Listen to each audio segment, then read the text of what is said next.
আমরা যতই dumbbell barbell নিয়ে বডি বানাতে যাই না কেন, যতদিন না আমাদের প্রোটিন ইনটেক ঠিক হবে আর যতদিন আমরা ঠিকমতো জল পান করবো, আমাদের বডি কোনো দিনও হবে না। যেটা হয়তো আমি জানতাম না, তার জন্য এখন করা শুরু করে দিয়েছি। বাকি আমরা যদি আমাদের ইংরেজি উচ্চারণটা নিয়ে মানে অসুবিধায় থাকি, যে আমার ইংরেজি উচ্চারণটা ভাই একদম বিচ্ছিরি, আমার যত উচ্চারণ বলি আমাদের বন্ধুরা হাসাহাসি করে, তো ঠিক করার জন্য দুটো উপায় আছে। একটা হচ্ছে ইউনিভার্সাল উপায়। কী সেই ইউনিভার্সাল উপায়? যেটা আমি ফলো করি, ফোনেটিক্স লার্নিং। ইংরেজিতে লেটারের কতগুলো লেটার হয়? লেটার তো 26টা হয়।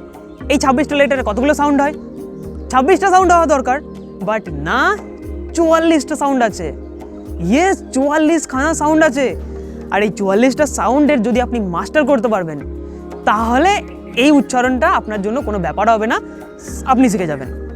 বাট এইগুলো যদি আপনার শেখার টাইম না থাকে, আমি যেটা করি সেটা আপনিও করতে পারবেন।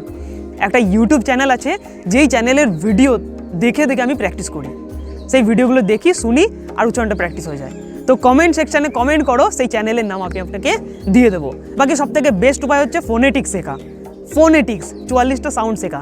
যদি ভিডিওটা ভালো লাগে তো এটা ছিল day 2 of learning spoken English practically. Day 3 জন্য কমেন্ট করো। আমি গেলাম বাড়ি, বাই।